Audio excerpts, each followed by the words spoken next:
I remember in those days on the east side of Broadway, between 6th and 7th, from corner to corner, there was a solid block of saloons. In the saloons, life was different. Men talked with great voices, laughed great laughs, and there was an atmosphere of greatness. Here was something more than common every day where nothing happened. Here life was always very live, and sometimes even lurid, when blows were struck, and blood was shed, and big policemen came shouldering in. Great moments there for me, my head filled with all the wild and valiant fighting of the gallant adventurers on sea and land. There were no big moments when I trudged along the street throwing my papers in at doors. But in the saloons, even the sots, stupefied, sprawling across the tables or in the sawdust, were objects of mystery and wonder. And more, the saloons were right. The city fathers sanctioned them and licensed them. They were not the terrible places I heard boys deem them who lacked my opportunities to know. Terrible they might be, but then that only meant they were terribly wonderful, and it is the terribly wonderful that a boy desires to know. In the same way pirates and shipwrecks and battles were terrible, and what healthy boy wouldn't give his immortal soul to participate in such affairs? Besides, in saloons I saw reporters, editors, lawyers, judges whose names and faces I knew. They put the seal of social approval on the saloon. They verified my own feeling of fascination in the saloon.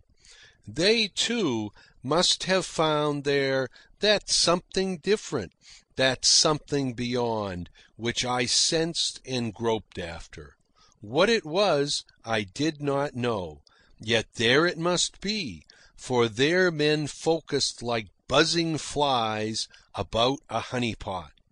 I had no sorrows, and the world was very bright, so I could not guess that what these men sought was forgetfulness of jaded toil and stale grief. Not that I drank at that time. From 10 to 15 I rarely tasted liquor, but I was intimately in contact with drinkers and drinking places. The only reason I did not drink was because I didn't like the stuff. As the time passed, I worked as boy helper on an ice wagon, set up pins in a bowling alley with a saloon attached, and swept out saloons at Sunday picnic grounds. Big, jovial Josie Harper ran a roadhouse at Telegraph Avenue and 39th Street. Here for a year I delivered an evening paper, until my route was changed to the waterfront and Tenderloin of Oakland. The first month, when I collected Josie Harper's bill, she poured me a glass of wine. I was ashamed to refuse, so I drank it. But after that I watched the chance when she wasn't around so as to collect from her barkeeper. The first day I worked in the bowling alley, the barkeeper, according to custom, called us boys up to have a drink after we had been setting up pins for several hours. The others asked for beer. I said I'd take ginger ale. The boys snickered, and I noticed the barkeeper favored me with a strange, searching scrutiny. Nevertheless, he opened a bottle of ginger ale. Afterward, back in the alleys, in the pauses between games, the boys enlightened me. I had offended the barkeeper. A bottle of ginger ale cost the saloon ever so much more than a glass of steam beer, and it was up to me, if I wanted to hold my job, to drink beer. Besides, beer was food. I could work better on it. There was no food in ginger ale. After that, when I couldn't sneak out of it, I drank beer and wondered what men found in it that was so good. I was always aware that I was missing something. What I really liked in those days was candy. For 5 cents, I could buy 5 cannonballs, big lumps of the most delicious lastingness. I could chew and worry a single one for an hour. Then there was a Mexican who sold big slabs of brown chewing taffy for 5 cents each. It required a quarter of a day properly to absorb one of them. And many a day I made my entire lunch off one of those slabs. In truth, I found food there, but not in beer. Chapter 6. But the time was rapidly drawing near when I was to begin my second series of bouts with John Barleycorn. When I was 14, my head filled with the tales of the old voyagers, my mind with tropical isles and far sea rims, I was sailing a small centerboard skiff around San Francisco Bay and on the Oakland estuary. I wanted to go to sea. I wanted to get away from monotony and the commonplace. I was in the flower of my adolescence, athrill with romance and adventure, dreaming of wild life in the wild man world. Little I guessed how all the warp and woof of that man world was entangled with alcohol. So one day, as I hoisted sail on my skiff, I met Scotty.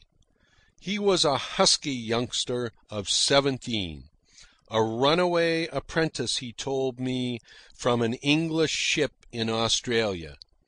He had just worked his way on another ship to San Francisco, and now he wanted to see about getting a berth on a whaler.